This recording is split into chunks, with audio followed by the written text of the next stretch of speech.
Hello everybody and welcome back to the TripleJump podcast. It's a video game podcast. My name is Ben. And my name is Ashton. Ashton, there is no Peter Austin this week because... he's doing birthday plops. He's got the plops. As is tradition when someone isn't here, it's because they have the plops. Yeah. So Peter's doing big plops at an undisclosed location because it happens to be his birthday. Where's Stonehenge? Because that's where he was. Is that in Wales? No, it's not in Wales. It's in near like Wales. I think it's sort of southwesty. It's southy. Because he was there. That's where he was. He was there. But I don't know if he's there. still there.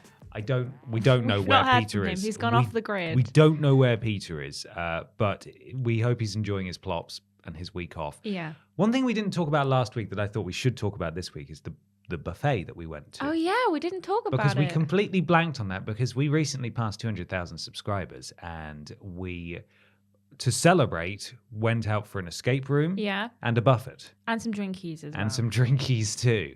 And it was a lovely time. Yeah, it was good. Now, you didn't escape the escape room. Your team cheated. We did. Okay. Right, we did it. we did escape the escape room so that we split into teams of two. And teams of four. What? Teams of four. Sorry, I mean two teams. of four. 2 teams is what I meant to say. We split into 2 teams of 4, and one of us took on the really hard, really so very difficult Brave Boy horror escape room. Yeah? Yeah. And the other one took on the baby lab. No, baby we lab. didn't pick the baby one. It said Ours on was the sheet. only It said slightly baby lab for children. No, it wasn't a baby lab for children. It was a laboratory one, but it wasn't for babies. Okay, but it did say in brackets very easy. No, it did. On the sheet is what it said. So you guys did the laboratory. We escaped in like 48 minutes. That's I think. pretty good. That's pretty good. We did a horror themed one, and that was my first escape room actually, and I had a lot of fun. Yeah. But it was really hard. We just kept finding solutions to puzzles we weren't meant to be solving yet, and it was all a bit abstract and weird. And every so often, because the guy said before we went in, "How scary do you want it?" We're like, maybe like 50%, and we realized that.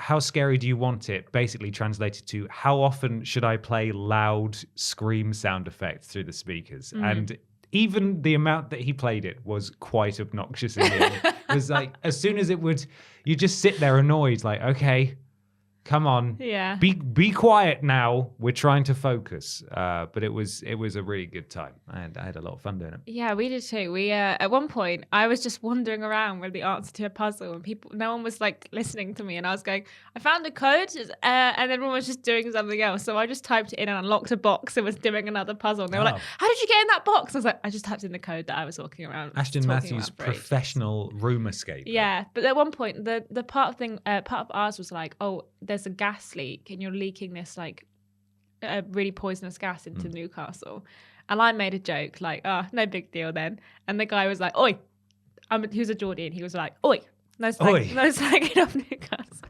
And I was like, sorry. And then it started happening, and this alarm was going off, and I had no idea why the alarm was going off. I'd completely forgotten that he told me that this was going to happen at some point. And Liam was like walking around with this key, being like, "What's this for? What's this key for? What's the siren for?" And he moved his hand slightly and saw that there was a tag on it that said gas main, and he was just walking around with this key, having no idea what it was for. The winning key, the most important key. And then he managed to turn it off, and I still had no idea what had happened because I was doing something else. And I was like, "Oh, the alarm's gone off. That's nice." And they're like, "Yeah, we stopped the gas leak." So the stink room. But yeah, we did the escape room, and then we went to Wetherspoons, and me and Ben drank almost 4 pitchers of cocktails. We got one that wasn't very nice. Yeah, and we sort of ran out of time because we had to get to the buffet. But and I think that was our downfall. That was our downfall we drank too much we were liquid. walking there through a blizzard, and I could feel the cocktail sloshing around in my stomach. We drank so much liquid so fast. And despite the fact that I think the two of us were the most excited about going to this buffet. We had one plate and we were like... One small plate each, and then we were defeated. Yeah. It was absolutely tragic. It was bad. However, Fraser, our community and social manager, was just putting away the plate man after plate. I mean, he had just got there, so he hadn't gone for drinks beforehand. That's true. Well, he had one drink, and then we walked to the thing. And so he put away like... Four plates. Four full plates. And like actual plates of food. I wasn't to be beaten though. So I'm proud to say that I had 5 plates. even though I had one plate of food and I had a plate of a few grains of rice. Yeah. I had a plate of a single chip. Of a single chip. I had a plate of a little lemon wedge. Yeah. It was, and then after I ate each one, the people would come up and say, you finished with that? away. And I was like, yeah, that's lovely. Thank you so much. So I actually did eat the most plates, even though I was defeated after one plate. And I walk past that place every day now and I look at it and think, I need to go back A shame. there. We really Round did two. a shame on our families. Like Round when two. only having one plate. Need to Next go time back. we need to not have that much liquid before we go in. Yeah. Because I couldn't pee quick enough to get it back out to make room in my stomach. I did end eat up having more. like an ice cream at the end. Did Like, you? after we'd been there for a while. I had another goblet of gin. A goblet of Did you see gin. how big it was? Yeah, it was, it was massive. It was like a cereal bowl. It was It crazy. was massive. It was massive. But we had a lovely time. We did, and thank you again to all of you for helping us get to 200,000 Mm-hmm. subscribers. We couldn't have done it without you. And it was a lovely time. On to the next 200,000, whatever the next milestone is, 500k. I guess must assume, be 500, probably. yeah. So that'll be 6 years, but we'll see you there. Another thing we did in the meantime last week actually was bowling For Peter's birthday. for Peter's birthday, because we recorded the podcast on a Wednesday, and then in the evening we went bowling. Yeah. And we had a lovely time. There We've was been having arcade some real machines social there. outings We have. recently. And I think it's gonna just suddenly die down. Yeah. And we'll not hang out at all, none of us. Yeah. But we did go bowling, and that was super fun.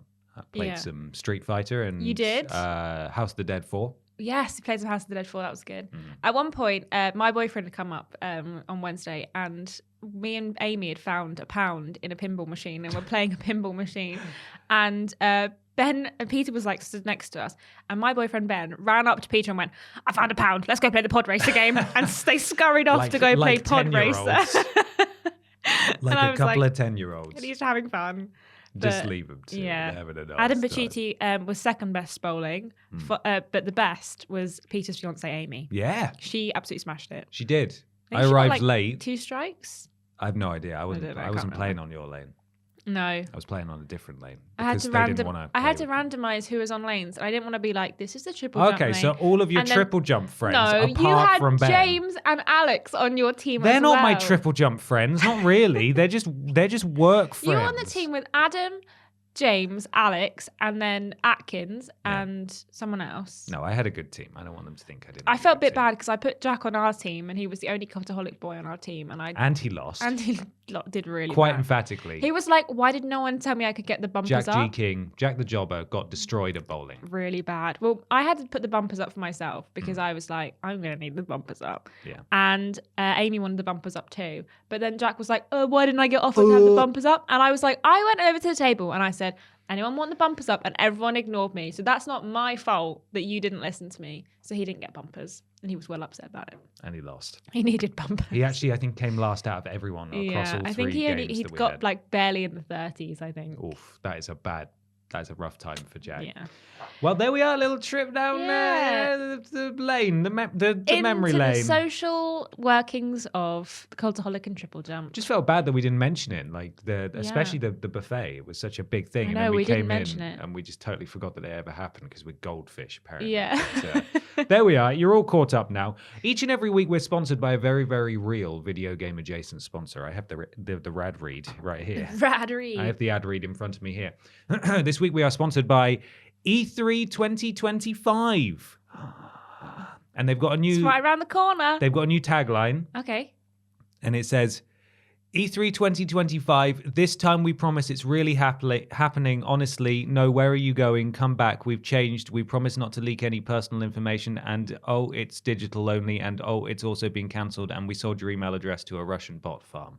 That is the tagline for E3 Wow. 2025. It's quite a long tagline. It is, isn't it? Maybe they need to shorten that down a bit. Well, oops. I just feel Full like they're stop. covering all bases, Yeah. all inevitable bases when we get closer to E3 2025, which of course will be the next in-person, oh wait, no, it's digital, oh wait, no, it's it's cancelled, cancelled. and we've sold your information to a Russian bot farm. Looking forward to it. Mm-hmm. Are you going to go? Yeah, I'm Or really not excited. go? Or cover it see what digitally? happens. See where the mood takes me, you know? You might want to change your passwords just ahead of time. Yeah. Just a heads up, because that your information will be leaked. See, look at that. Sorry. Look what it's The doing to information's Ashton. leaking out of my nose. No. Bless you. Ugh. No, that's not our actual sponsor. No, it's not. We're actually sponsored by our friends over at patreon.com/team TripleJump, where for as little as $1 a month, you can ask questions on this very podcast. You lucky so-and-sos. Lucky so-and-sos. Thank you to everyone who's supporting us over at Patreon. There's lots of other tiers and lots of cool things you could check out. Maybe if you've got $250 to spare, why not get a sick painting from Peter Austin? As well as you've got $250, just everything lying else. Around. Up to that tier as well. So yeah, lots there's tons of cool stuff on over Patreon. there. Go check it out. Not all, Ben Potter. No, it's not. If you go to TripleJump, no. If you go to facebook.com/team TripleJump, yes, you can follow our Facebook page. We'd really appreciate that. We are close to 10K now, and then we will stop asking you, but we're not going to stop until we get there. So please go and follow the page.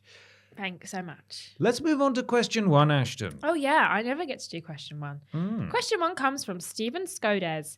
Greetings, Bap, or just Ba, assuming Peter is not there. Ba. Recently, I just completed Ghostwire Tokyo. The game itself is fun and I enjoyed it, but it didn't seem to live up to the hype that I was giving it. The gameplay seemed to lack depth and the main story was incredibly short. Same thing happened when I played Watch Dogs Legion in 2020. Really great game, but I seem to have been slightly disappointed by it. Have you ever been so excited for a game that you personally hyped up its release and you were disappointed by? When I say disappointed by it, it can be varying from slightly disappointed to massively disappointed. Hope you're having a great day. Thank you, Stephen. Thanks, Stephen. You having a good day? So far, I mean, the day's young. That's true. I'm kind of tired. Yeah. I'm looking forward to this weekend because it's a bank holiday weekend. Yeah, 4-day weekend. That'd be nice. Anyway, games I think I have. Are you having a nice day? Yeah, I think so. I had some biscuits. Thanks for It's always a asking. good start to the day.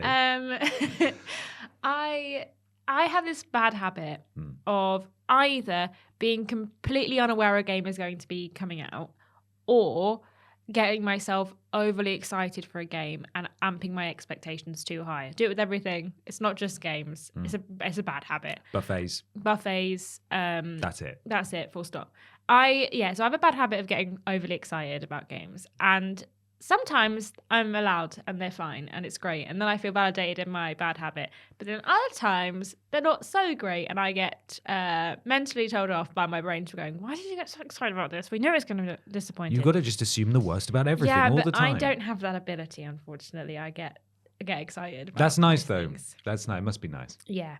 But the most recent games, and I hate to say it, but they're both Gearbox games that I could think of. There's definitely been other ones but these are the only ones I've thought of recently. Borderlands 3.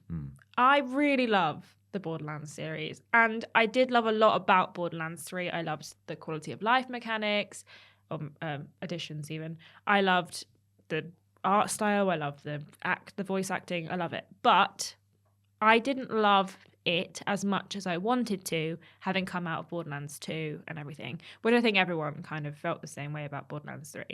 But I really enjoyed playing it. I just know that it was a bit disappointing story-wise.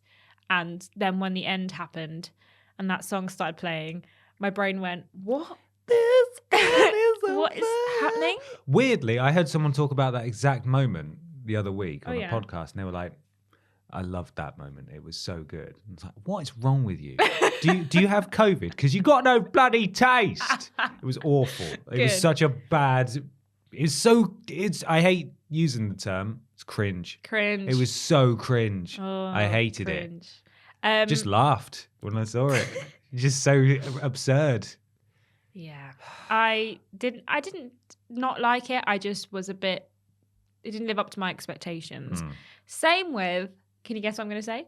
Wonderlands. I haven't played it in like a week and a half, actually. I haven't gone back to it yet. And I just feel indifferent towards it. I don't love it. I don't hate it. I like it in some ways, and I don't like it in other ways. That's good. And that's the critical analysis we love. And I'm a bit disappointed by it. I was really excited for it. It was like my next big game that was coming out. I don't know if I have another game that's coming out soon that I'm really excited for. So maybe it's a good thing, because maybe I'll just one will stumble into my lap and I'll enjoy it. But yeah, I am a bit disappointed by Tiny Tina's Wonderlands. I think I had lots of expectations and I don't think it's met all of those. But that's, again, it's not their fault necessarily, because I know a lot of people have really enjoyed that game. And some people were saying like, on comments and messaging me on Twitter and stuff, being like, "It's a real shame that you didn't enjoy it. I love it." And I'm like, "Well, good. Cool. Good for you.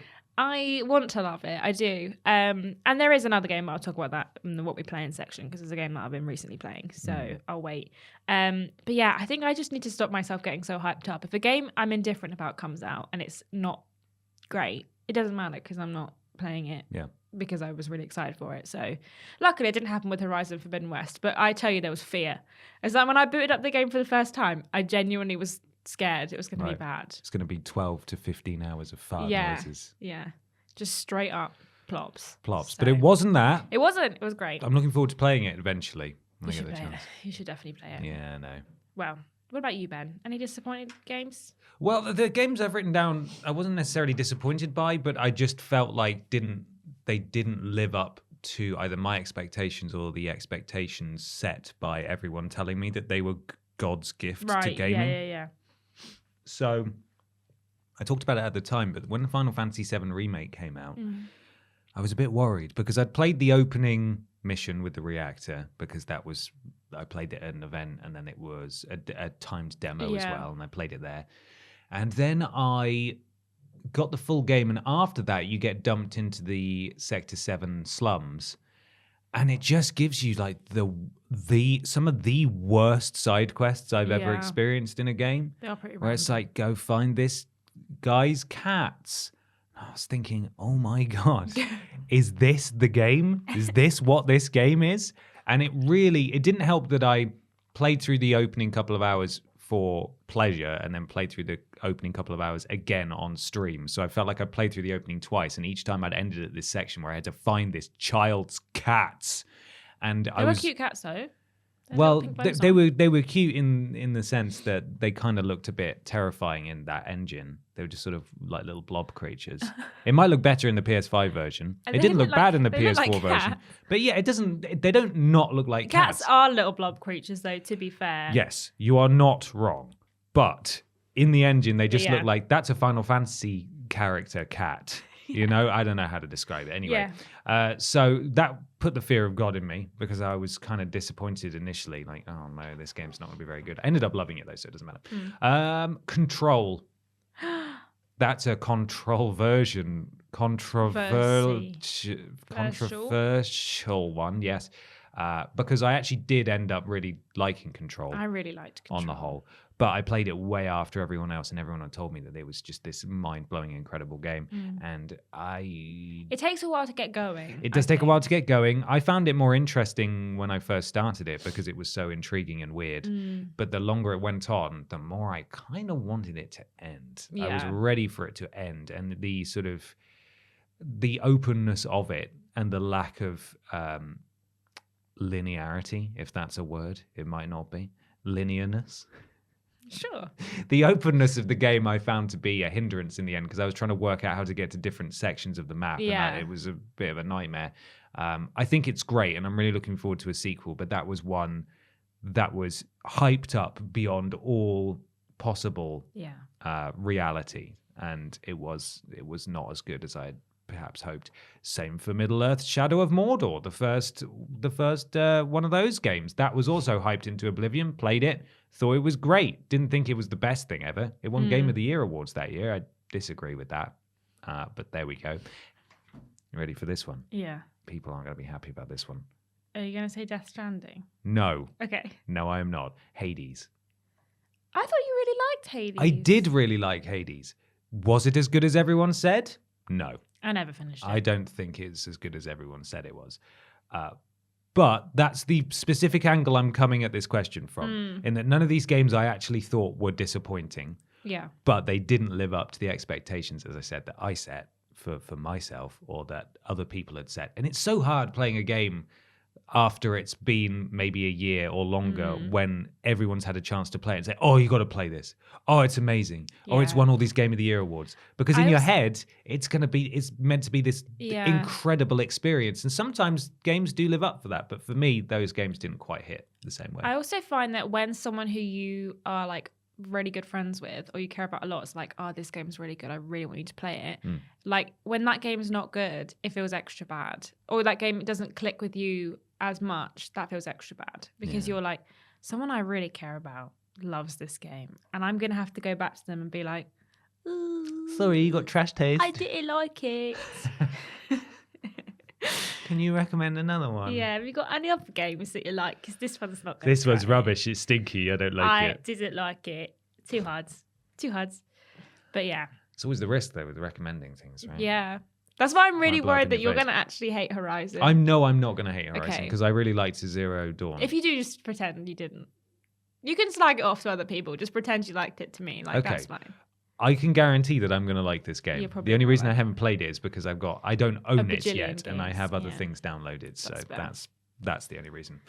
Well, wonderful. It's time for a new section that we should really be waiting until Peter is back from his plopper day for, but We're just test driving it while he's away to make sure that it We're just works. trying it out. And then if it works, maybe we'll introduce him to it next week. I don't think he's ready, No, I but don't think maybe he we'll is. have to do like when you introduce a goldfish to a new bowl and you've got to keep them in their little water Yeah. sack Yeah. floating Yeah. so they can see their new world, but they can't They get can't to get it to yet. it just But yet. their water has to Get the same temperature. get to the same temperature. Yeah. Yeah, that's what we'll do. Anyway, it's what we're playing.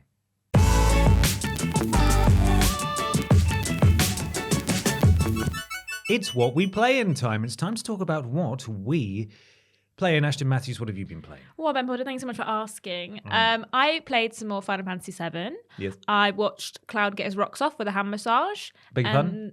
Get his rocks off with a hand massage. Yeah, that was a weirdly sexual moment, wasn't it? Yeah, it's really weird. I was watching it going, what is What's happening? happening right now? And then I got killed by Evil House.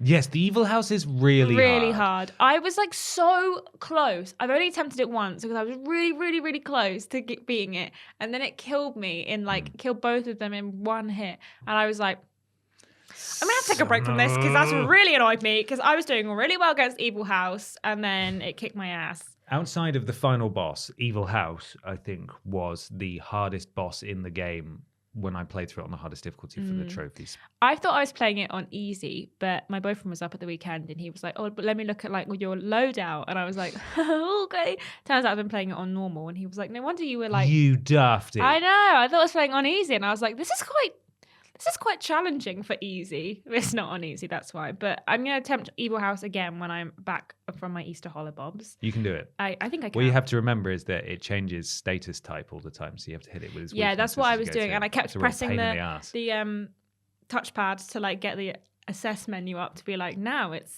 needs wind power. Wind.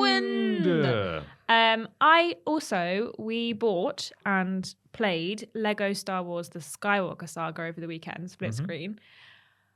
Talking about games that have disappointed me a bit.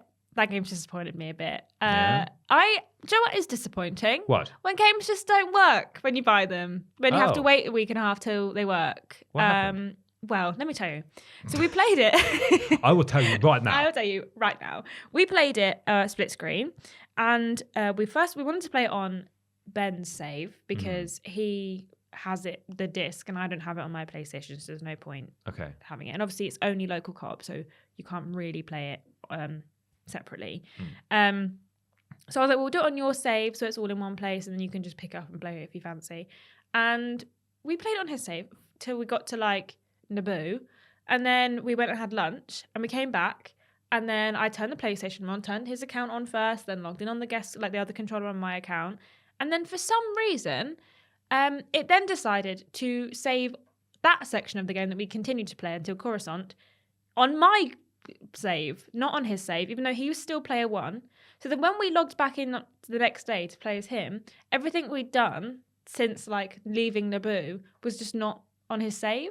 It was just gone. That's so weird. We have to turn his controller on, log into the game, wait until you've like loaded into a level, and then I need to turn my controller on, log in, and then like go into the game. Because otherwise it just mucks it up like every single time.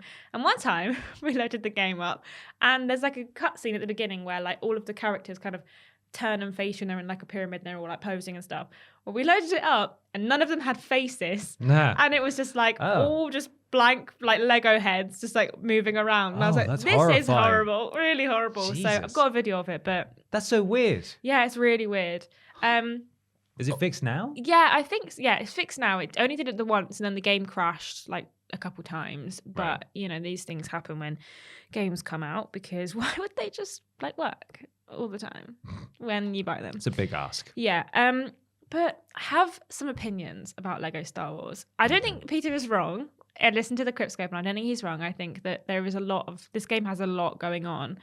However, there's too much plastic. This game does not need 1,116 bricks to collect in it. That's a lot of That bricks. is too many bricks. Too many bricks. And also, one thing that really annoys me, the levels are really weird. Like, did you play the first ever Lego Star Wars game? A long time ago, yeah. But do you remember how like the whole thing was very linear and you would do like the missions? Well, in this game, like the opening mission to the original Star Wars game, where you're going out of the room and like walking down the corridors, is like literally a minute and a half. You go out of the room, you go straight down, you open a door, you kill some like 6 droids, and then you move to like Naboo. And there's like so many bits where like they're not actually levels, they're just like little areas that you just walk through, and then you go into either a level or you go into an open world area. And in the first episode of the game, the missions are the pod racer mission. Then there's a submarine mission. Then there's another vehicle mission, I think it's space mission or something. And then there's loads of missions that I kind of was expecting, like the Queen Amidala's like quest to get back into the castle that's from the first game. Yeah.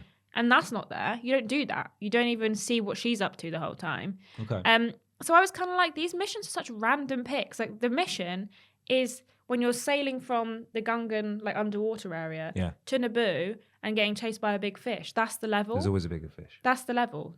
So it's kind of random. Could it be that they were trying not to retread too much of the same ground? Yeah, but it just kind of feels like they're picking really weird moments to like make levels. Like the ones where you can get mini kits and true Jedi and all that stuff are, in the first episode at least, 3 out of 5 of them are vehicle based. And I was kind of like, it's a bit boring. I liked the like puzzles and having to climb around and stuff. And also one other thing about this game, and then I'm talking about another game I played this week. But you know how at the end of episode 3, Anakin and Obi-Wan have a fight. It's not spoilers for Star Wars. Yeah. Everyone knows that. Yeah. However, if you're playing in 2-player split screen, obviously there's only Obi-Wan and Anakin like having this fight. But in the original game, one of you played as Obi-Wan, one of you played as Anakin, and you'd fight each other. In this game, if you're not playing as Obi-Wan, which you don't get to pick if you are Obi-Wan or not, you play as C-3PO and R2-D2, which I don't know if you remember, weren't really big on involving in the fight in the movie. You just cheer them on, or what? Basically, yeah. You kind of occasionally have to do a little puzzle. But at one point, I was just stood on these 2 little like floating things. Almost like 100 meters in the air above so you were just the in action, the background, just watching like from above, being like, "Oh, this looks fun. This is great." That's so weird. And then briefly got to be Obi-Wan, and then put me back in C-3PO again, and I was like, "What's going on? Why am I even here?" Ashton, do you even like games? It was sounds so like you just weird. hate every game I you was play. I think I am actually feeling right now that I am actually in a bit of a lull with games, and I'm finding it really hard to connect with like a lot of games I've been playing recently. Yeah. But that moment, I was sat there as a droid, 100 meters in the air. That is especially watching strange. Ben like down at the bottom of this lava Having pit, the time of his life, fighting Anakin while I was just drifting around as R2-D2. Like, guess I'm going over here now. And I couldn't change my view. It kept making me look down because there was this thing that was going on. I was like, why am I here? What's going on? That is dumb, very silly, very weird. Yeah. Well, I can't wait to play it. Sounds well, if you're playing it fantastic. single player, totally fine. Yeah, don't worry about it. Probably will. Yeah. But yeah, we've been playing it in split screen, and it's definitely got its interesting moments for sure. The last thing I've been playing, I set up my VR headset this week, and I've been playing some VR. Played some Half-Life Alyx, Your which favourite? is just such a good game, man. I love it so much. I'm replaying it from the beginning, and I got to a point where it's like a really spooky moment, and I remember the spooky moment from when I first played it. And I was playing it on Tuesday morning when I took like a couple hours in the morning, and I was playing it, and I was like, I'm not going to do this right now because I know what's coming and I'm too spooked out. So I'm just going to take the headset off and go to work because, oh, look at the time. I guess I should be going. No time for but spooks today. I know that like I need to get past that level to like progress. But it's spooky. So what are you going to do? I'm just going to have to do it. I'm going to have to go What and if you get turn the the game torch. audio off and just listen to... It's not even the audio. Okay. It's the head crabs. Big head crabs. They're creepy. And then I also played some Rec Room in VR, which is like... I played Rec Room. Man, Rec That's Room's hysterical. weird. It's so weird. We were like, let's just try it. So me and Ben played it in his VR and my headset. And it's weird, man. It's so weird. It's so a weird, bit man. like VR. It's Roblox. Yeah, Roblox is sort of like Yeah. VR chat as well. But I Yeah. played the non-VR version on PlayStation, and it is so weird. You just join lobbies and games, and there's one. loads of kids screaming Yeah. down headsets and stuff, We and did, some of them are like- flossing. It's really weird. Yeah, I won't talk too much about it because I want to talk about it in the next question. But we did, we joined a room. I was just going through like the watch thing that you have to go in like all the different rooms.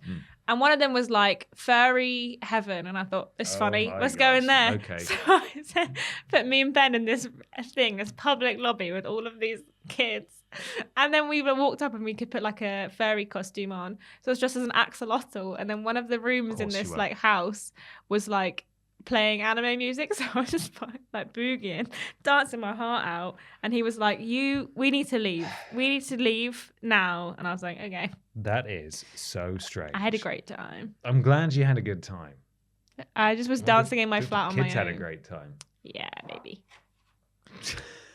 They seemed like they were having a good time. Yeah, I mean, why wouldn't you play anything else? Yeah.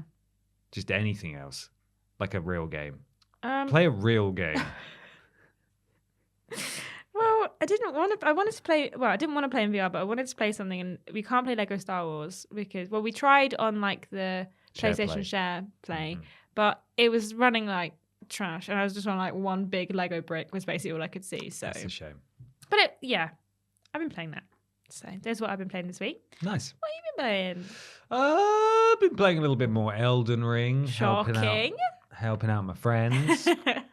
Get through levels and areas and stuff like that. But it's been a busy flipping week for this boy. I've been I was down in Bristol, and I flew down directly after work on Friday, and then I flew back on Sunday evening, and then I feel like I haven't stopped. So it's only the past couple of days that I've actually had time to sit down and play anything. But I played Elden Ring, and that's great. I'm still amazing at Elden Ring, obviously. I'm the best. I'm the best at Elden Ring. Elden You haven't Ring. finished it in sub 7 minutes though. No, I haven't. That speedrun is disgusting. I've also put down a couple of things here that I intend to play this long bank holiday weekend. Oh, okay. So my VR headset's still set up. I want to finish Moss Book 2. And I also want to play I really want to play that. a game that my friend bought me probably 3 years ago for my birthday because he's a huge VR nut. And he's like, you need to play this. And that's Blood and Truth, the PlayStation exclusive one where you're a gangster, a London gangster. And that, I don't know what that accent was. And that is the spin-off or the full game version, I suppose, of like the mini game that was included in it. I think it was called PlayStation VR Worlds. And it was, I can't remember what it was called. The London Heist, I think is what it was called. Right. And you had a little bit where you had a shootout and you were being interrogated in a chair and you were in like a car chase and you were leaning out the window and like shooting motorbikes that were coming after you and stuff. So this is meant to be really good. And I've wanted to play it for ages, but my VR is set up. I'm going to play those two games, hopefully finish them this weekend. And the VR is going back in its actual box. And it's just going to go on a shelf. I really wish you could play Half-Life Alyx on PlayStation VR. I hope that when VR 2 comes out, I don't know if it will happen. I hope that like Valve and PlayStation come to an agreement that we can share games and that VR has to work together to be accessible to everyone. And they put Half-Life Alyx and lots of their Valve games on, lots of the Steam exclusive games on PlayStation VR as well. If it's going to happen, it would happen on VR too, I think. I want them to be, give me Moss 2, please. Give me Moss Book 2. Give me Moss Book 2. It won't be long. I'm sure Moss Book 1 came out, or just Moss. Moss. I suppose so. There we are. Moss. Well, that's what I've been playing / will be playing. It's time for question 2. Yeah. And this comes from Johnny Dibble, who says, Bonjour, Bap. Bonjour, Johnny Dibble. I recently went to Prague with my friends and we went to a VR park. I've always seen VR as a bit of a gimmick that's not quite there yet. We played a 4-player Assassin's Creed game and it was ... amazing. Not challenging at all, but so much fun playing with mates. We had such a laugh. I'd love to see more group VR games in the future. I thought maybe a Jackbox-style party game could be really cool. So, what other game genres do you think VR could work well in that we haven't really seen before? Keep up the incredible work. Quiche. Thanks, Johnny. Thank you, Johnny. We were actually invited to a VR experience. It was either Far Cry or maybe it was Assassin's Creed. Do you remember? It was ages ago now. Yeah. But it was like in Birmingham and it was really, really far away. Yeah, so they always we couldn't do it. There are never any events around us, so we often have to say no. We couldn't do it. But well, I think that's a hard question because I don't know if you've been on the VR list on Steam or whatever recently, but you can pretty much get every genre in VR in some way, shape, or form. You can get VR space basketball. That's not the name of it, but that is in fact an e-sport. Nice. That's an e-sport, is it? Yeah, that's a real sport. When I worked at VR League when I was doing esports in like 2019. And there was one VR show that I remember distinctly because it ran on so late because we couldn't get the VR to work. And there was like one where you were like a basketball. It wasn't really basketball, but you had a ball and you had to like throw yourself off platforms to get to the goal. And then another team obviously like trying to stop you. And this is an e-sport. It's an e-sport. Oh, for Christ's sake. And then there was an e-sport that was like CSGO, but in VR. So that people were like, you were just watching from outside where you couldn't see anyone's perspectives. And then someone was just on the floor, like obviously holding a sniper, but they were just fully like prone on the ground. Wow. And you were like, well, he seems to be having a good time at Taking least. it very seriously. Yeah, they do. They take it very seriously. There was one group that were like 40, and then there was one group of like literal 12-year-olds. Mm-hmm. They had to have their parents there because they were so young. And I was like, look, whatever makes you happy, you know? Do you, hon? Sure. But I do think that the VR genres there's a lot of them. They're not necessarily all good, but you can find pretty much everything in VR, literally, if you look hard enough. But I would love more games like Half-Life Alyx. I just think VR needs to branch more into full-length narrative features like Half-Life Alyx. And Half-Life Alyx does everything so well. I know that I talk about it a lot, but like your HUD is all on your hands, so nothing's like in your face.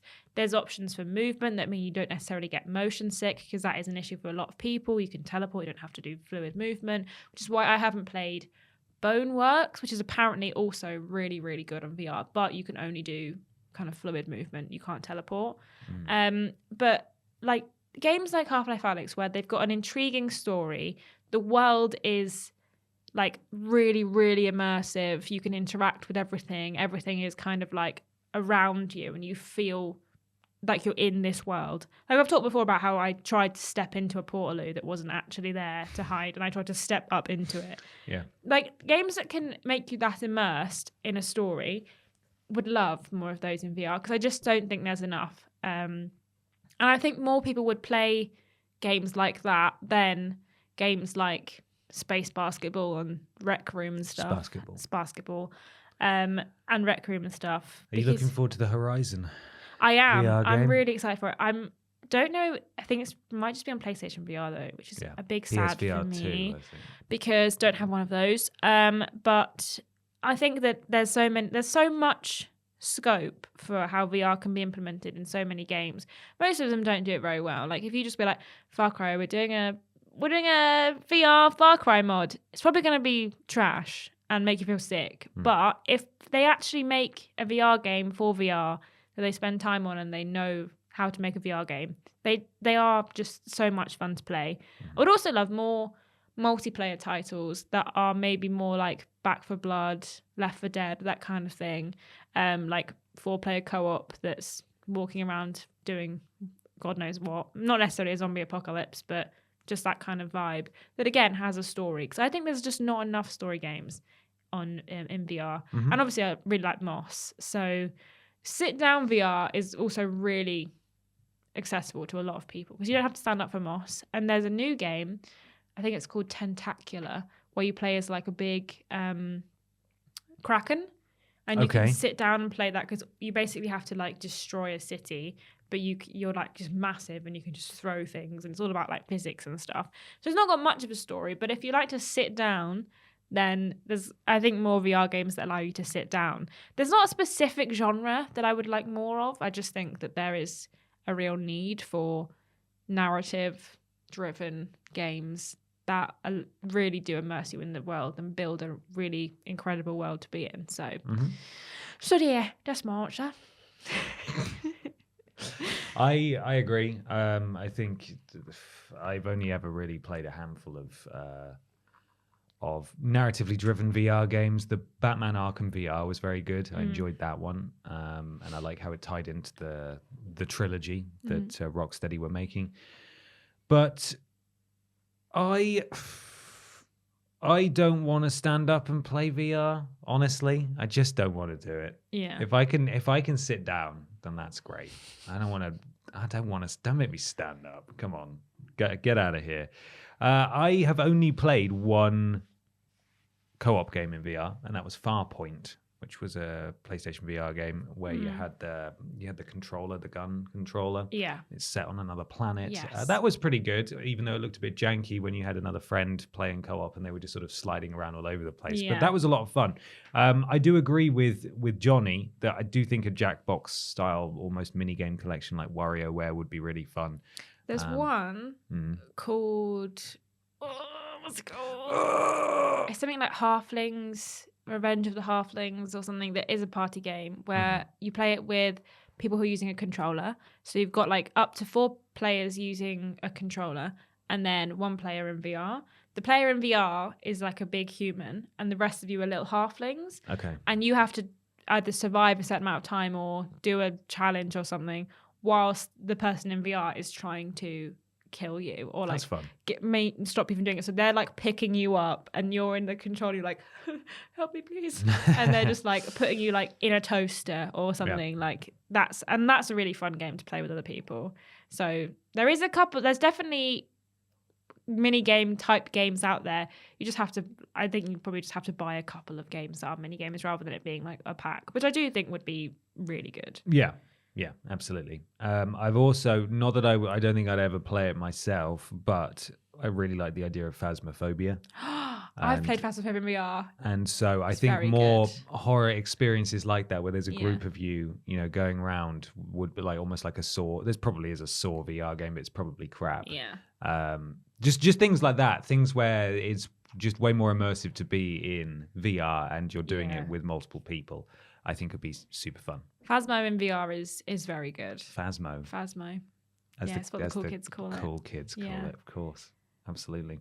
Well, I don't know that I have any recommendations for VR things that we haven't really seen before because I don't really play a lot of VR. And quite frankly, I don't know that I will continue to play much VR. I don't think it's a fad.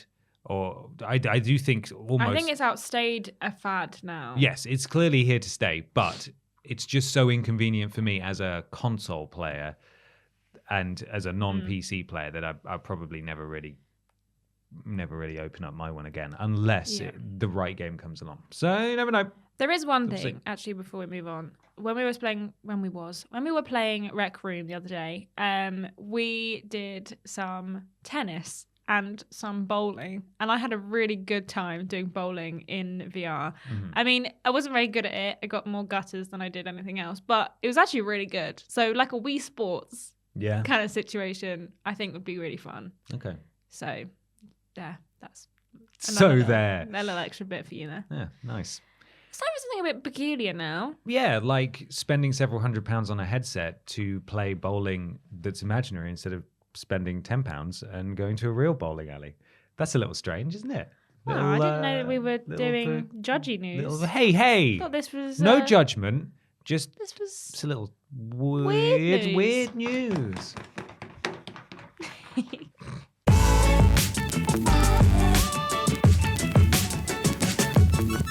It's weird news time. Time for some weird video game news. Remember, if you look out for the post that goes out once a week, you can submit your own weird video game news and we could read it on this podcast. Wow, wouldn't that be nice? It would be nice. You can also go to patreon.com/Team TripleJump. And if you support us at a certain tier, you will become a podcast producer and you get a shout out right here at the weird news section. Ashton, kick us off.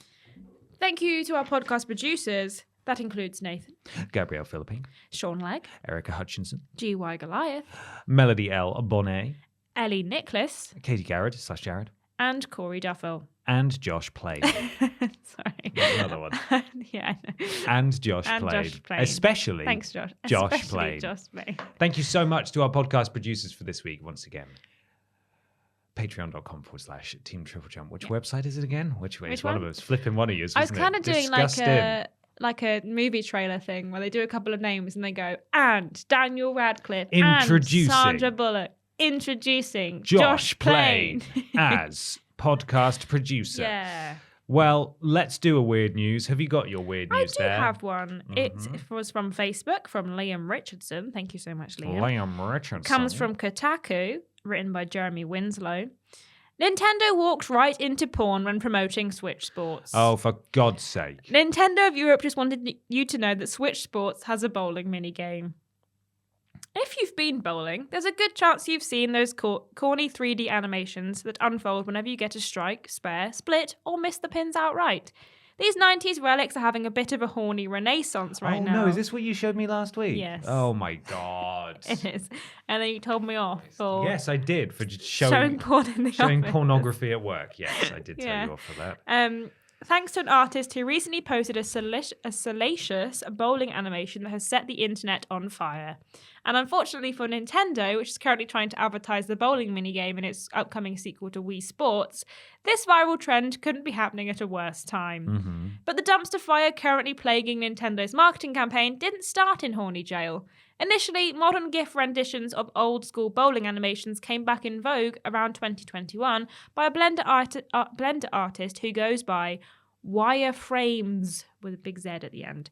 The bowling animations that inspired Wireframes were quirky and unsettling, but never really abhorrent or salacious, until some parodies of the bowling GIF started popping up around 2019 and 2021, including one of Jesus getting crucified by 2 split bowling pins. Jesus Christ. Wireframes Literally. then posted his own version of the 1990s bowling animation in November 2021.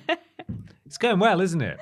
2021 of a ball Yeah. Careful. ejaculating. Oh, for God's sake. I thought you were going to... You really thought about, can I say this word? I couldn't think of a word that was less, Flopping. less, not rude. Ejaculating is just the technical term. Yes, so but we'll go with science. can we not talk about it? Sure. All over a set of pins who score a strike. Fast forward to the past April Fool's Day, which saw Wireframe share another bowling GIF that's way hornier than the first one. Trust me, click the link. I'm not describing it in any detail lest I die typing this blog. But suffice it to say, the April Fool's bowling animation has a whopping 72.5k likes on Twitter, so a ton of people have seen it. Including me. Thanks, Including Ashton. us. That leads to Nintendo of Europe's April 5th tweet, in which the company is minding its business advertising the upcoming Switch Sports. The tweet itself is harmless. The 15-second Nintendo clip shows various ways the game's bowling runways can trick you, with slow-moving walls or bars that raise from the floor. It's not until the end that the bowler finally scores a strike. You'd think that replies to something like this benign would be normal, but because of the timing of Wireframe's porn GIF, thrust their way into the replies of the tweet.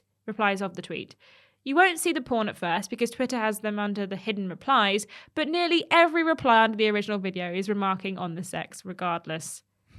The way I saw it was because someone said check the hidden replies, like they retweeted it, quote tweeted it and said check the hidden replies, and then obviously It's all just the sex GIF.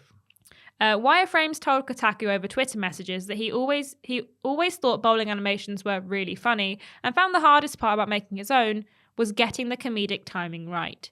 Ending up on a Nintendo tweet was the last thing I would expect, especially considering my regular content, Wireframe said, referring to extremely pornographic depictions of Super Mario anthropomorphs. he normally creates. Jesus. The irony of the whole situation is hilarious, especially considering the pinned comment wasn't the one people were seeing. It shocked a lot of people when they found out there was another animation. I don't know who would have expected to see porn flood the mentions of Nintendo of Europe's tweet, and not even good porn. Not even good porn. It's just strange. I understand the satisfaction that it comes with getting a strike, but I'm not sure it compares to the same feeling you get after doing that. So, Wow. Then it says Kotaku has reached out to Nintendo for a comment, and there's nothing below. That is shocking. That is shocking that Nintendo wouldn't want to respond to comment. Yeah. Well, But that was pretty interesting to see last week. yeah. Yes, it was. Don't act like I did say. I prefaced it by going, I said, oh my God, this is crazy. And then I was like explaining it to Ben, what was happening. And then I said, do you want to see it? And Ben said yes. So I sent him a tweet. I didn't just send you it like for funsies. I asked you if you wanted to see it and you said yes. Mm-hmm. So I will not accept the full blame for this. And then after you saw it, you then went, you can't show me this kind of thing. As if I hadn't explained to you what you was going to be seeing. So it's not my fault. And that's that. You got any weird news? Yeah, I do actually. This is from Lloyd Williams at Lloyd W90 on Twitter. Thank you, Lloyd. And this news comes from the internet, specifically also Kotaku, and Luke Plunkett, the editor for Weird News. Go off, Luke. What? I said go off, Luke. Go off, Luke. What's that, like a firework? Just means like, it's like... it's the opposite of go on, Luke, which would be go logical off as to in me. like, or I guess pop off also. Yeah, I know work. pop off. It's kind of the same. Right. Why wouldn't you say go on, Luke? I'm not criticizing you. I'm just genuinely, I want to know. Because I'm in Gen Z. Okay. I think I knew that answer anyway. Yeah. Just curious. Yeah. Ms Pac-Man, flipping, I nearly swore as well. Let me try that again. Ms Pac-Man, bizarrely replaced with new wife? In Pac-Man game. He's got a new wife. It's been a divorce. We don't know. While longtime fans of the series will know that Ms. Pac-Man is the wife of Mr. Pac-Man, it says, and appeared as such in the 1984 side-scroller Pac-Land. Wasn't she Ms, like MS? Yes. So she may never have been his wife. That's very true. That's very true. Could be his sister. Or his kid or his cousin, I guess. Anything. Any of them. She could be anyone. Any of them. Could be a total stranger. It just happens to share the same name. Just be a Pac-Man. Yeah. A new re-release of the game has gone to the trouble of changing the character. Here's Ms. Pac-Man as she appears in most titles with her trademark red bow and boots. There she is. Lovely boots. Lovely boots. Put on your boots, your sexy boots, as you two once said. I'm scrolling. There's a lot of adverts. There is a lot. Here, though, is what the pair look like in the new Arcade Archives release of the game, which is out this week. Look, she's wearing pink. Maybe she's just trying something new. She's got a ponytail as well. Who is she? She's unrecognizable. Who is this hussy? Yes, she's still a big yellow circle, but she's wearing different clothes. It's like the Superman effect. Who is this guy? This is a different guy. She's put pink on. It can't possibly be Ms. Pac-Man. It continues. That's a different character. One that apparently is called Pac-Mom. She's wearing pink instead of red, a hat instead of a bow, and heels instead of boots. The kid has also been altered with a pacifier, or a dummy, replaced with what looks like a rattle. And stop, will you? Just because Peter's doing plops doesn't mean you can bully me at work and on the internet.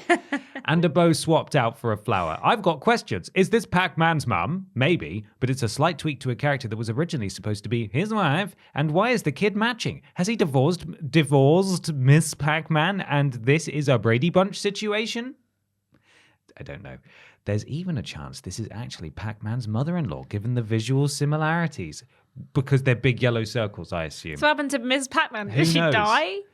What a weird thing to do, especially to a kind of famous character like Ms. Pac-Man, and with no explanation. Turns out there's a very likely reason, though, as Polygon reports. Bandai Namco have a unique royalties arrangement set up for the character, owing to the fact that she wasn't actually created by the company, but by a group of Americans for a game that started life as a Pac-Man mod and eventually got Namco's blessing.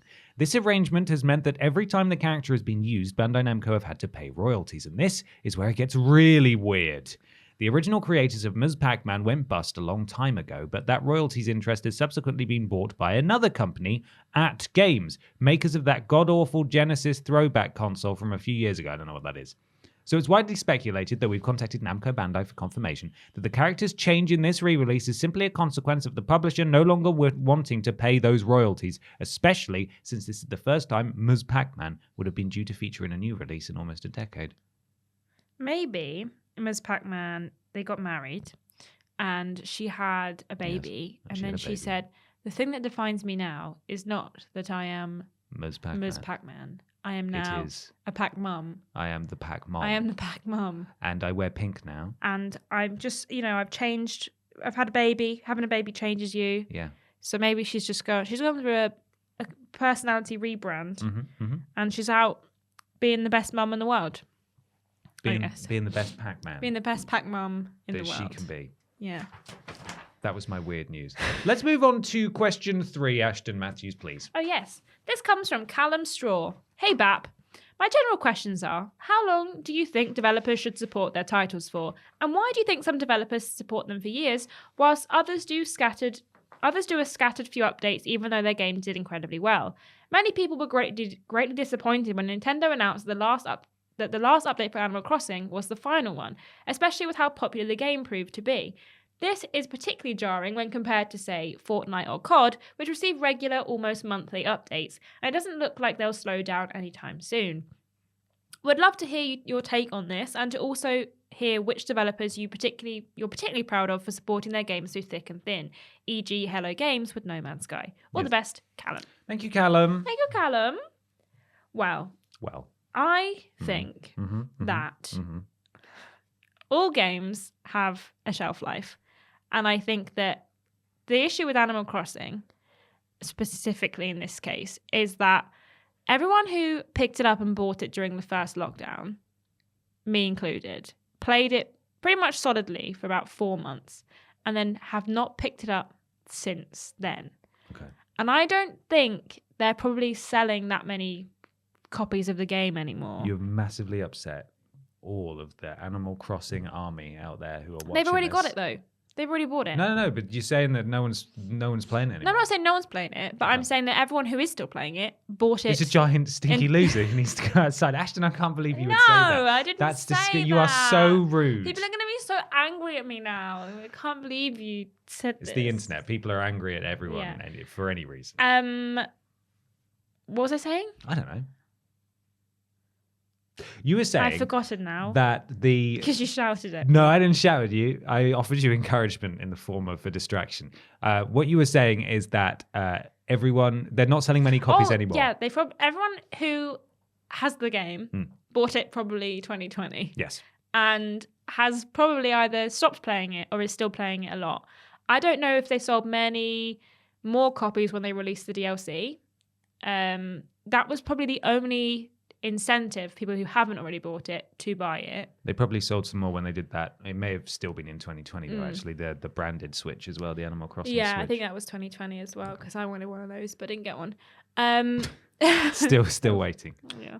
I don't know if they're really selling that many copies of it. And I think that for Nintendo and probably for a lot of companies, if a game stops making money, with the game like Animal Crossing, which you can only really charge people for the game, amiibos, which don't make that much money, they aren't that expensive, I don't think, and the DLC, I don't know how much money you would continue to make off the game itself and would benefit you to keep putting effort into to produce more content for when like no one... You're not making Animal that much Crossing money. isn't monetized the same way that other games. No, things like Fortnite and COD, they encourage quite a lot of microtransactions, which means that if you aren't playing the game, then they don't care, because people who are playing your game are spending extra money on pointless things like costumes. And I don't care if you're a Fortnite gamer boy who just coming for me saying it's not pointless money, because when I'm the banana man, I feel good about myself. Well, that's your prerogative, but go touch the grass if you wouldn't mind. We're all just really happy that you're feeling good about yourself. Yeah, if this is what it takes, sure, good for you. Go banana it up, bro. Go banana it out, son. And that's probably where the difference between things like Animal Crossing and games like that compared to Fortnite, Call of Duty, most online games, because they make money by various other things, you give me £2 and we'll give you 100 credits to use towards whatever. Oh, you want Snoop Dogg in your game? Yeah. Well, just give us money and you can have Snoop Dogg in your game. You want Snoop Dogg? Yeah. You want the dog? Give me £5. You want the D-O-double-G? You want the big dog? £5, please. And they'll continue to update their games and produce more content until they don't make money anymore. Mm-hmm. But right now, they're making big bucks, which I think is where I would prefer a lot of games that they were continue to support it for a long time. But with most games, there's only a certain shelf life that they'll make money, enough money to sustain an entire team being dedicated to producing more content for them. So I think that's probably the reason why a lot of games will stop being supported by their devs. And I do think that it's great when they are. I think No Man's Sky needed it, and there's still a lot of content coming out for No Man's Sky. I think I saw something about it yesterday. They've got is it a DLC coming out or something? No Man's Sky. Yeah, there is a new update coming. Yeah, a new update. And I think that that's great. And I'm really glad that they're still supporting the game and they're still making it into something that they promised it would be. Mm-hmm. I think it's gone beyond a long time ago. Yeah. But I do think that it depends on the game, and it depends on, at the end of the day, it's how much money something's making is the defining factor of whether or not it's going to continue to be supported. So, and I think it's great that games who let players down at the beginning build their games and fix it, like Cyberpunk 2077. They've recently said that it's not finished and they're going to continue working on it, which is great. Mm-hmm. Glad to hear it. When I finally pick it up, I'm sure I'll enjoy the content that they add to it. But there's not many games that would keep me enthralled for longer than a couple of months. Mm-hmm. And I think lots of gamers can sink literally hours and hours and hours and months and years into a game and love to play it continuously. But some gamers like me have a short attention span and will play it for a couple of months, finish the game and go, okay, I'm done now. Thanks so much. Same with Sims. Sims is a game that makes lots of money. They release kits and packs and all kinds of things, and people will still buy them no matter how broken they are. And they are very broken, but people will still buy them because they want the new, this t-shirt's cool. I'm going to pay £5 for this kit to have the t-shirt because I specifically want this outfit to use in my Sims games. And you know what? Go for it. Good for you. But that's why they'll keep producing content for it. And until people stop buying all of their packs, they won't make The Sims 5. They're going to keep milking The Sims 4 for all it's worth before releasing any other game. Yeah. So, I don't know. I think I just rambled for a bit there, but basically, I agree with everything you said. Money's important. You are bang on the money in that it is entirely dependent on the type of game and how much money that game makes by being updated. So if you've got a single player game, oftentimes there'll be a DLC roadmap, or there'll be a season pass, or there will be some kind of free content situation, like with the Marvel's Avengers. That's obviously a live service game. And then you've got live service games, which obviously rely on you coming back and spending money. So they need to be updated all the time. And then you've got what I've christened, and there's got to be a better term for it, check-in regularly game, which is what I would define Animal Crossing as, which is not live service. It's not strictly single player, although it kind of is, but it is a game that you are expected, it's got an internal clock, so you're expected to come back every day. I think in the case of an Animal Crossing, as much as I agree that Animal Crossing is not making any money from these updates, so why would they keep updating it from a very cynical business perspective? I do think it's kind of mental that they're just we're done now. Yeah. I do think that it would... I didn't even know this was their last one until I read the question. No, me neither. I didn't realize that they'd finished updating it. I do think they should keep updating it. And the question that... Callum. Thank you. It's on a different page for me. Callum asks, in regards to when should devs and pubs stop updating their games? In regards to Animal Crossing and games like it, I would say probably when the next one comes out. That's when that stops. And for live service games, it's usually when they die or they go forever. Yeah. Call of Duty until the next one comes out. Yeah. And then your single player games, they've just sort of like, they'll just do the DLCs that they're, I mean, some single player games don't need any further content. They just don't. The Last of Us doesn't, God of War doesn't. Horizon will probably get an expansion. The Last of Us did have a DLC. Last of Us Part 2, sorry, I meant. Yeah. But yes, the first one did. And I reckon Horizon Forbidden West will have a DLC. probably will.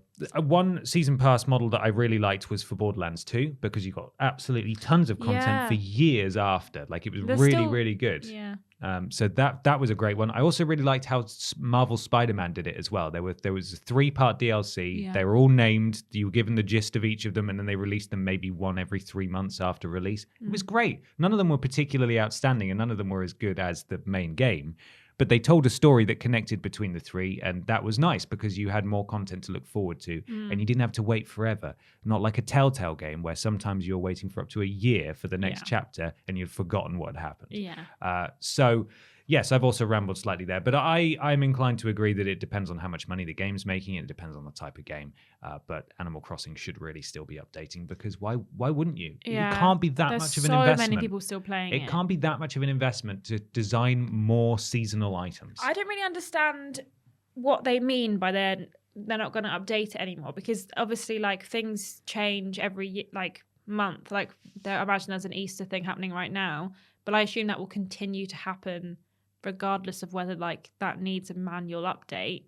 I assume same with like Halloween and Bonfire now. Just with done those, on the internal clock, right? Yeah, that's what I assume. So I didn't really know what they have updated in the last couple of years, other than like in the last year or so, other than the DLC bringing in like Harb's Island and all of the kind of other elements of it. Right. But I don't really know. I am out of the loop. I haven't on really Animal followed Crossing. it that much. I but haven't touched it since I like don't week think 2. that there's been like a lot of. I don't think there's been a lot of major updates to Animal Crossing. I just assume that It's like the things will Sims continue content as they stuff are. packs, almost. But Yeah. I don't know. Oh, again, I really should have looked this up beforehand. I don't know if Animal Crossing has ever released a paid update. Has it? There's the DLC. There has been paid. actual DLC. Yeah. Okay, I took this no more updates in regards, or to mean that they did the big. There's like here's a big Halloween update or something. I think there was maybe. Well, this is the thing. with loads of Obviously, they extra do like stuff. seasonal things, like an Easter thing and a Halloween thing, and then they did a Mario thing that you Right. could get a bunch of Mario content, and then they did the DLC, Mm-hmm. but not like that much new stuff has kind of. I imagine there probably be new items and stuff that have been appearing, but there's not been any new like villagers. I don't think. Right. It just says that there's some new bugs. As just in- looking it up. As in insects. As in insects. Not. Yeah. We've added some new We've glitches. added some new glitches.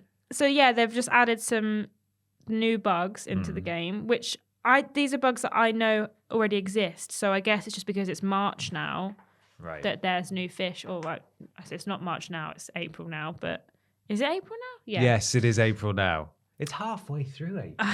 Oh, Are you okay? It's still a long month. And then there's some new events and stuff. But I assume that these will still happen going forward. Well, basically, what we've just done is we've put our foot in it by showing That our we lack didn't- of Animal Crossing knowledge. Yeah. But our answer to the main Everything question else. still stands. We don't know what's going on with Animal Crossing. We've both played it, but it's been a long time since we've played it. Yeah. And we are perhaps emblematic of the precise reason that this game may no longer be being updated. Yeah. However, come on. It's a hugely popular game and it sold yeah. millions of copies. Just And they'll put some still more updates out. Sell loads of merch and stuff. It says it's the last free update. Okay, But right. I don't know if that means that like that's it. Yeah. Because I don't know if they've got any more plans to do any DLC, but Who knows? who knows? Who bloody do you We know? don't know. We honest Clearly. answer, we don't know what's going on with Animal Crossing. However, Everything else is still stands. everything else is still Yeah, just pretend we didn't mention Animal Crossing. You know what we mean. It's time for the big discussion.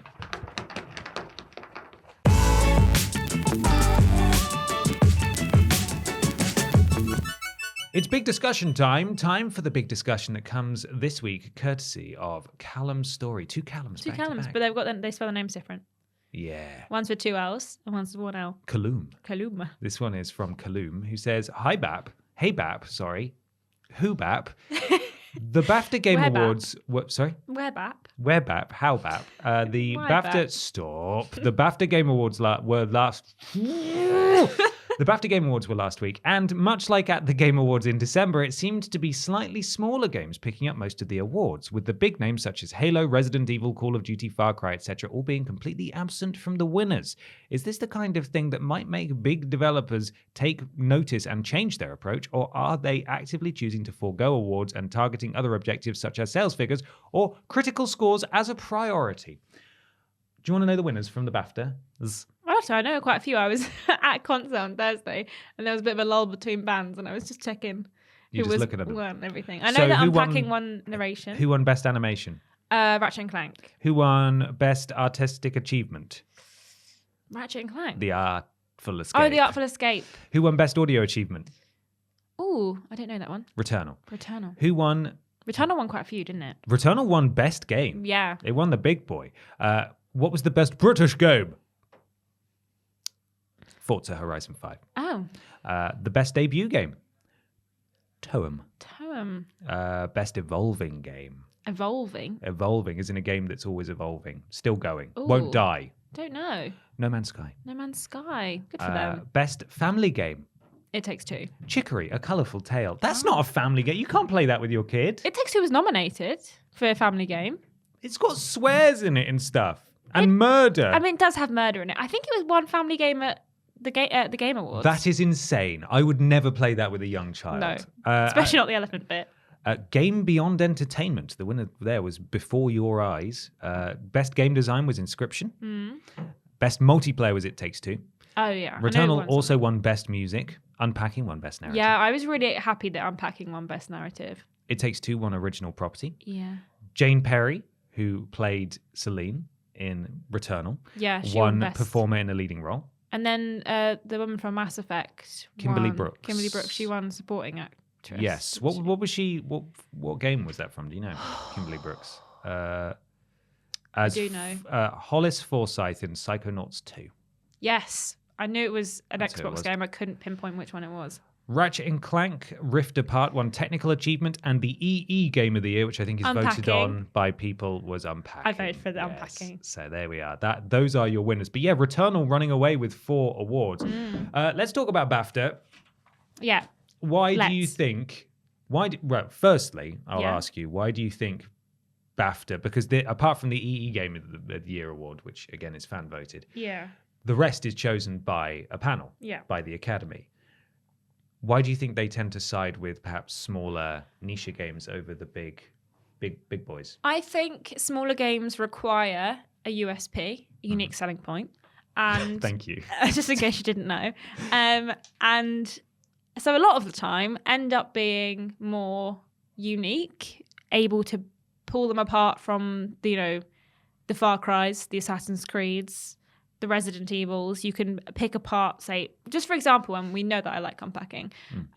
Unpacking won Best Narrative in a game that has no voice acting and practically no text. Won Best Narrative Yeah. because they do something very different. They don't do, here's a buttload of exposition at the beginning and then wandering around and a bunch more exposition as you go.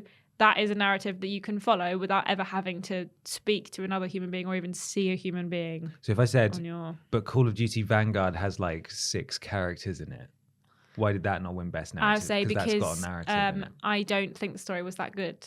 You think the Unpacking narrative was better? Yeah. Yeah. It was more fleshed out and didn't have any words in it. I think that like a lot of smaller games they require to stand out and to make an impact. They are required to be better, and they need to work harder to achieve what a lot of games can achieve very easily with the titles and names that are on them. You put Ubisoft next to something, it's going to sell most of the time. Tom Clancy. Tom Clancy's Assassins. Quarantine. Tom Clancy's Just Assassin's Dance. Creed Just Dance Quarantine. Quarantine didn't sell, I don't bestseller. think. No, it was trash. It was terrible. But I just think that they need to put more effort in, and thus far they make better. They have to make better games, and they get noticed for making better games. And I think judges are more likely to see these like unique games and these games with very different vibes and very kind of interesting mechanics and stories, and see those as something that is potentially, even if it's not technically better, see them as something that is better and more interesting for the consumer than say a Far Cry or an Assassin's Creed massive Ubisoft game. And that's not to say that those games are bad. Yeah. But I think that they are more generic than say a lot of the games that did quite well. Like Chicory is a very interesting looking game. Same with Unpacking, and Artful Escape is again a very interesting game that you could pick out of a lineup very easily. You line all the Far Cries up next to each other, screenshot from one of them, you're not going to know which one's which. You're not going to know. Apart from by the extreme color palette. Yeah. This one is blue. This one is green. This one is one's red. pink. Yeah. So then I ask you, do you think the big publishers and developers look at this and think, maybe we need to be more like that? No, I don't think so. Why not? They don't care. This doesn't make any less money. Joe Blogs isn't going to walk into a game and go... Joseph Blogs, okay? Josephine Blogs will not walk into a game, look at Far Cry 6 and go, didn't win a BAFTA Game Award. We're not bothering with that. Let me find The Artful Escape, because this, Resident Evil Village, didn't even win a BAFTA. So, trash. I just... burped as I spoke then. I'm so sorry. Did you burp when you said trash? Yeah, it can just appear. Wow, that was quite it was poetic like in a way. really visceral reaction. But yeah, they don't care. They're not going to make any less money from not winning a BAFTA. Maybe like the devs might be like, oh, it's a bit rubbish. I'm sad that we didn't win. But the companies aren't going to go... But they've also all been laid off by Activision at the same time. So the companies aren't going to put their foot down and go, if we don't win a goddamn game award next year, you're all sacked. Every single one of you. No bonuses. They're not going to do that. They don't care. What do you prefer? Do you prefer this kind of award show where the smaller stuff gets the spotlight? Returnal, by the way, is not a small game, but it is certainly niche, and it has not been getting the shine from other award shows. Yeah. Apart from DICE, I think it did really well at DICE. Really have a preference, to be honest. I think if a game that wins deserves it. Game of the year, Call of Duty Vanguard. I mean, if Call of Duty Vanguard won Game of the Year, I think I would As we both know, it was one of the best games of last year. Yeah. Baffled us Game Awards. Yeah, I don't really care who wins as long as it feels deserved. I know that people won't think that Unpacking deserves to win narrative, but have you played it? Because it's really good. And the narrative's really good. If it was on PlayStation, I would play it. So there. But I just think that there's a lot of scope for a lot of games to win a lot of these awards. And these aren't saying that this game is necessarily the greatest of all time at doing this thing, but it did something really great and it deserved to win. And I think that as long as we still acknowledge that other games can do things that are as good or not as good, then I don't really care who wins. It's just great that people get the chance to be celebrated, and I'm really glad that the Unpacking devs got the chance to be celebrated because they were really happy about it. And I was like, good for you. Yeah. Go off, gang. So there. Go on, gang. Go on, gang.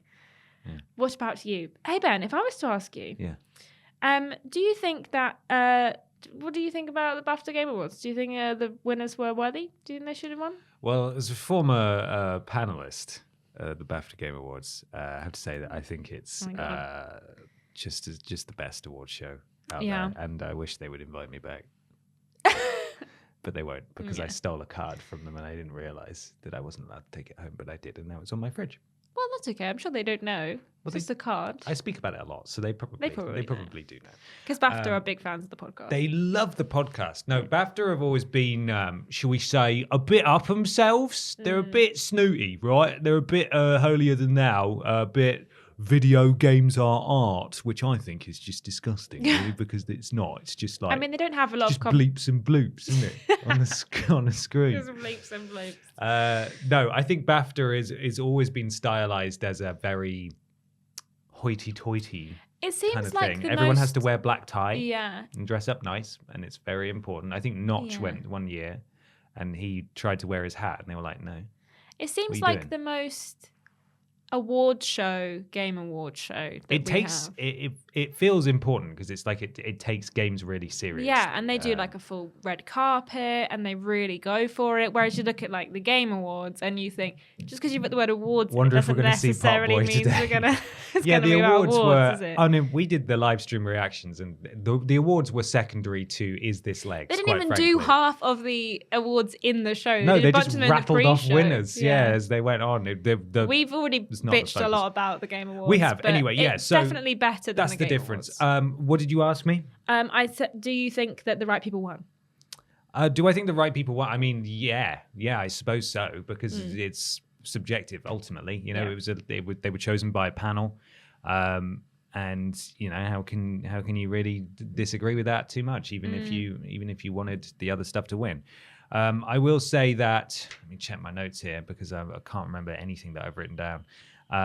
That everyone sort of the mainstream games that don't get a showing at these awards, everyone knows what these are. Like everyone, Josephine, blogs, all of them. They all know. Ms Little Joe Pac-Man, blogs. Pac-Mom, they Pac-Mom. all know what Call of Duty is going to be. They all know what Assassin's Creed is going to be.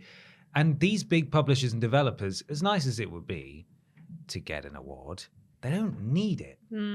These, to answer your question, Callum, they are absolutely not paying attention to these award shows. Again, as much as it's a good PR boost to win them, it's all about making money. And they've made their money 10 times over on most occasions. Like they do not need this validation. A smaller game, however, or a niche game like Returnal, this is everything because it shows, I think, especially in the case of Returnal, which probably wasn't a huge seller, I would imagine, despite being It was one of the first games on the PlayStation 5. A lot of people even had a PS5. So one I of the think first didn't help it. first-party titles, but not a launch, which probably also didn't help. You know, because Demon's Souls probably got quite a rub off that, despite being again more niche.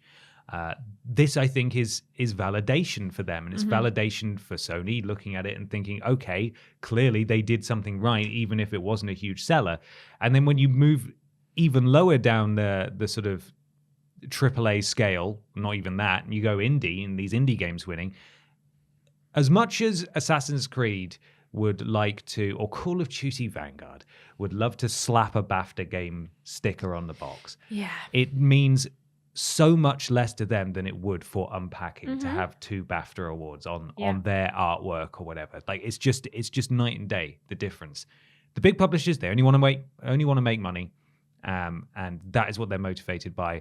There's always very talented, creative people who work on those games, but the acknowledgement that those developers and publishers get is from the fact that their game is in the top 10 sales charts all year long. That is their validation. They don't need this. I like the fact that the smaller games can win this stuff. It was like at the Game Awards when suddenly, what's it called? Guardians of the Galaxy won Best Narrative there, or Best Story. And again, that's not a small game. I know that. But it was not a shoo-in for that award. It didn't sell as well as, say, a Far Cry game did. Exactly, and it doesn't have the gravitas as a Far Cry game. Probably still sold very well, but it's just nice to see these smaller games. And again, I know they're massive compared to indie games, but it's nice to see these comparatively smaller games get the acknowledgement. So I like the approach that BAFTA has, even if something comes out like a Halo Infinite, and you think this is fantastic, I really like this, and then Unpacking wins Best Narrative, for example. Although Halo Infinite's story wasn't the best. But even so, my point being that it's nice to see the smaller games recognized because they deserve to be recognized, and these games are important to recognize because it encourages more people to do that stuff. The big publishers, they're not going to try and follow suit. They might try and buy one of these indie publishers, developers, and then ruin it. But that's kind of it. I I like the fact that the BAFTAs go down this route. Yeah. Personally, I think it's nice. It does definitely feel like they care a bit more about the actual games themselves that are winning than Jeff Keighley potentially does about the Game Awards. I didn't watch all of it, but I watched bits and bobs after the fact, and I do just feel like that it is a bit posher and it is a bit more hoity-toity, but they, I feel like people come out of it and they go, yeah, we've been recognised and we got our time to speak, and we got to do a little speech and thank people and have a nice time. Got a big gold face on a stick. Got a big gold face on a stick.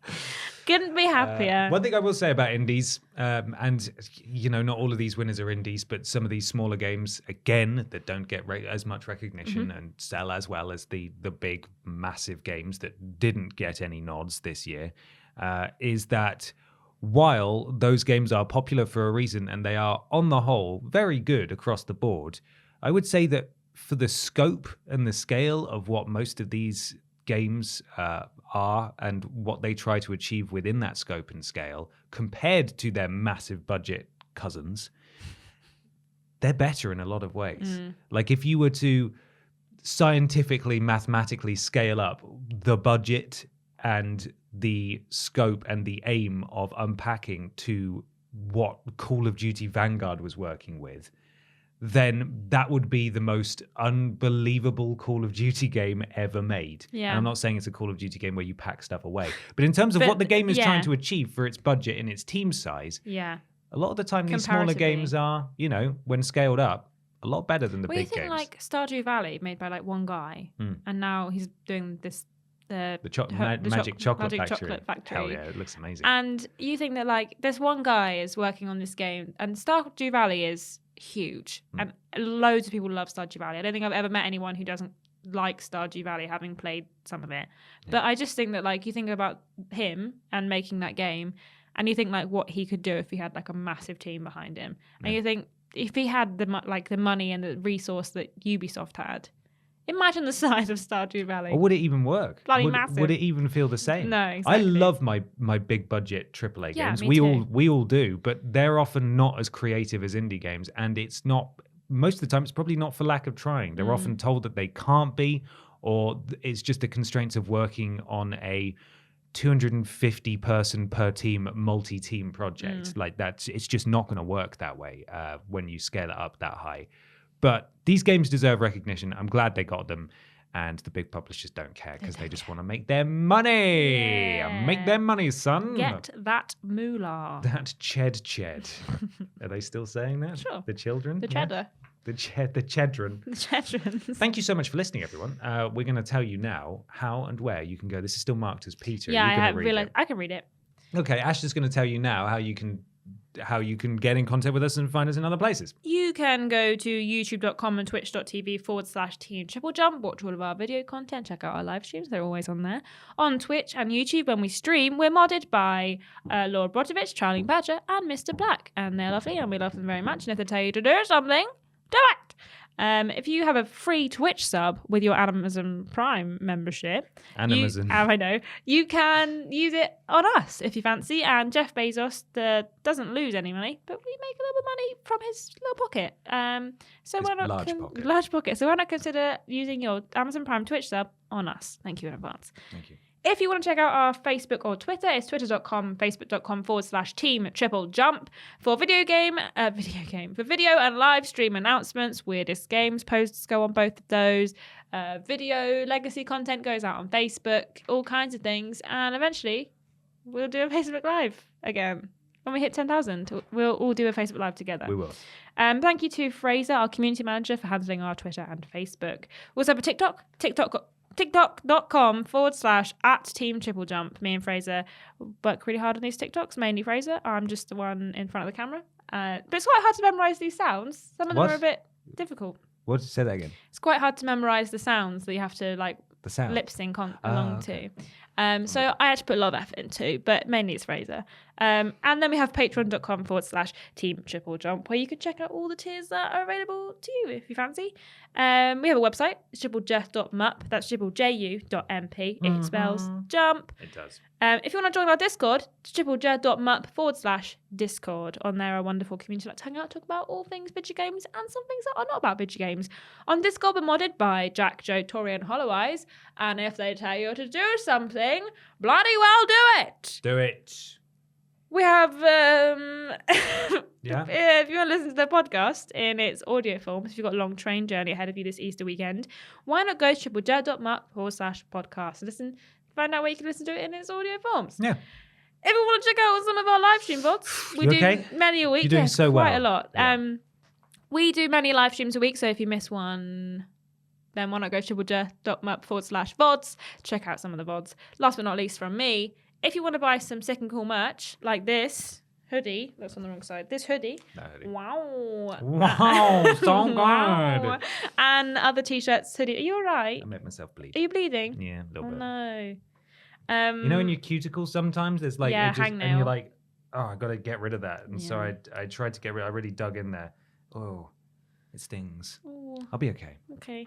You can Pray go for to me. triplejumpshop.com to check out new merch. And make sure you're following Triple Jump Shop on Twitter to find out when new merch is coming out. We had a copy of a t-shirt come through the other day. It looks pretty cool. Yeah, it looks pretty nice. I'm really excited. So Yeah, look make forward sure you're to following. that. Absolutely.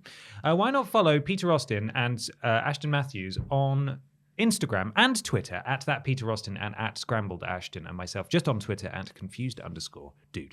We do lists every Monday, Tuesday, Wednesday, and Thursday. Streams every Monday, Tuesday, Wednesday, Thursday, Friday. Thursday being the joint stream Blaze it. on YouTube. The other streams being solo streams on Twitch. Worst Games Ever is fortnightly, Friday for patrons of a certain tier, Sunday for everyone else.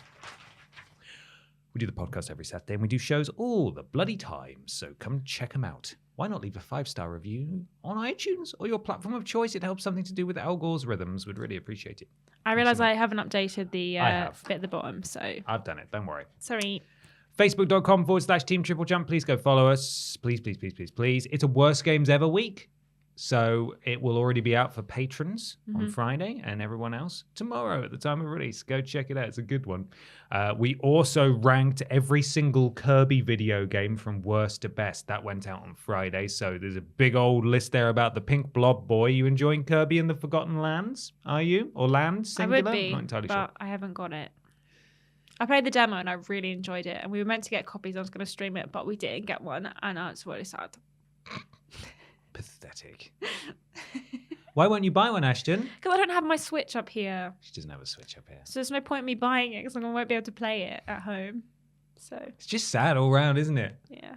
So go watch the ranked video and don't skip any of the adverts, and then Ashton might be able to buy a Switch and a copy of the game too. Yeah.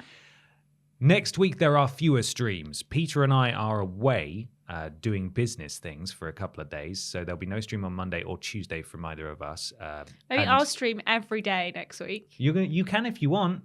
Ashton might be streaming every day. James is away, I think, as well. Yeah, James is away too. So there's no James stream next week. Ashton is definitely here. She will at the very I'm the least only stream. one who's here next week. She's the only one who will stream on Wednesday. Peter and I are back in on Thursday. Yeah. It's a long bank holiday weekend in Peter the is UK, so streaming we're on off Friday. and Monday. So Peter will be streaming on Friday. Next Friday. Next Friday. I think he's Okay. going to be streaming some Skywalker Saga. I will not be streaming next week because I will not have time. It's a joint stream next week, though. It's a charity stream. Exactly. So make sure you come along for that. We're streaming raising money in- for the cats. In aid of cats protection, I'm wearing their shirt right now. Wow. It'll be Thursday. You want to be a bit more excited? Wow. There we are. Thursday at 6 p.m. until 8 p.m. It's the usual sleepover slot. We haven't done a sleepover stream in forever because they were Oh, is it?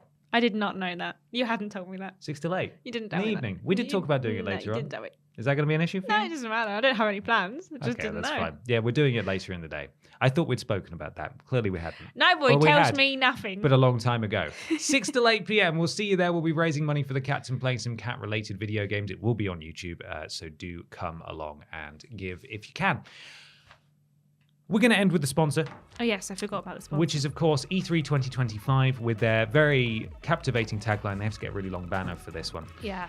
E3 2025. This time we promise it's really happening. Honestly, no, where are you going? Come back. We've changed. We promise not to leak any personal information. And oh, it's digital only. And oh no, it's also cancelled. And also we sold your email address to a Russian bot farm. Wah, wah. There we are. Look forward to that. Thank you so much for watching / listening, everybody. We will see you next week. Love you, Bye. bye.